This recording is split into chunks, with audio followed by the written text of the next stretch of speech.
No One's Son. I was born upon a brilliant day in August, such as this, my mother's birthday, when they remember how the Queen of Heaven cheated death, and the corruption of the flesh, or so they told us. But I made no such assumption, nor was I likely to. For my solitary fear, when the silence was replete, and my soul was stark and naked in the absence of deceit, when bravado took a breather, and the day was nearly done, and the errant recognition that I was no one's son. I was born with broken bones, a breached steel, overzealous in the womb, anxious, fidgety, not willing to clear customs in the usual way. For there was a highway and a sunset, a grackl's joyful call, a paper boat upon an orange horizon, and a hidden pond bursting with mystery. One small arm appeared, one small hand beckoning. I had not yet arrived, and already I was in serious trouble. For I was not prepared to wait, to be processed in the accepted way, born with the stamp of a troublemaker, my arms pinned, shoulder broken, and a lifelong detestation for clearing customs in the usual way. And my solitary fear, when evicted from the womb for the cutting of that cord, was a dreadful kind of tomb, was that trouble at the border obliged me now to run, a brand new desperado, and I was no one's son. I was born of two fathers, one soft and gentle, one hard and stern. One kept me on his knee, and one on bended knee. For a while I waxed into my filial indenture. I was the good and obedient son.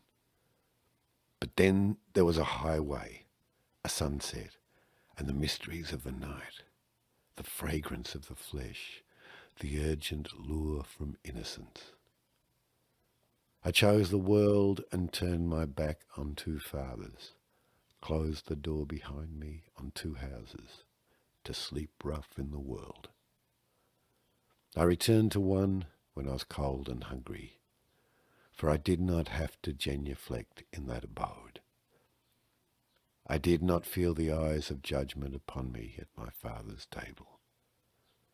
Though ere I was the errant son, the prodigal progeny, perennially impoverished, but with a deep and unassailable thirst, and empty pockets, vigorous under the moon, indolent in the blinding glare of the midday sun, always searching for a highway when there was hard work to be done. And my solitary fear lay dormant in the night, when the room was filled with the cheer, the crowing cock nowhere in sight. But the truth could not be hidden neath the cruel, relentless sun, that I had failed both fathers, that I was no one's son. The road was filled in equal parts with sunshine and bone-chilling cold, with epiphany and self-loathing. I did not think that it would be a long road, thought that it would come to a quick, abrupt end, halting as a tombstone, hard, fixed, immovable, and blocking the horizon. But the road was long, and I chose it easily. There was no destination, no designated terminus, only a highway, endless, meandering and rough, fraught with danger, and a sparsely stocked larder of certitude, a daily dram of chance, morsels of adventure, crumbs of love, a fleeting glimpse of eternity, moments of startling clarity, small parcels of ecstasy. There were cold nights too, with darkness so complete it seeped into my bones, permeated my unvarnished soul, and tried to tear it from bone and flesh. If I had not held fast with one uncertain hand on that cliff at the edge of the world, it might have slipped away into the vast ether. I might have passed into that night that is not rescued by the warming rays of dawn. But the sun did circle round the earth in a most Catholic orbit, to rise and warm my bones and breathe the soul back into my body.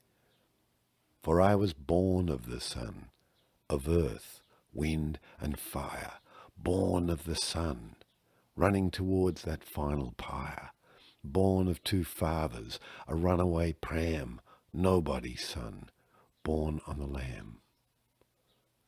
And now I sit along the roadside in October's warming glow, surrounded by beauty in the pleasant afternoon, out of breath, out of pocket, out of virtue, while the hourglass becomes more sober, less tipsy with every fleeting second.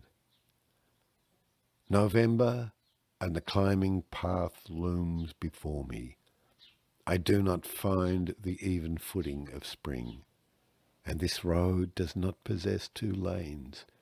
The ascending path is narrow, rough and rocky, fraught with peril.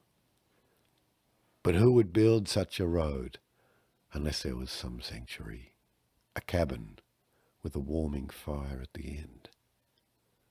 I choose to believe that there will be, for such is the naivety of faith. I choose to believe that my fathers have set a candle in the window, and I rise from my long drink of autumn's blood-red wine to climb. And my solitary prayer with the sun behind that hill, my soul empty of light in the autumn's evening chill, set the table in that cabin for one and one and one. And one my chance, I pray thee, to be my father's son.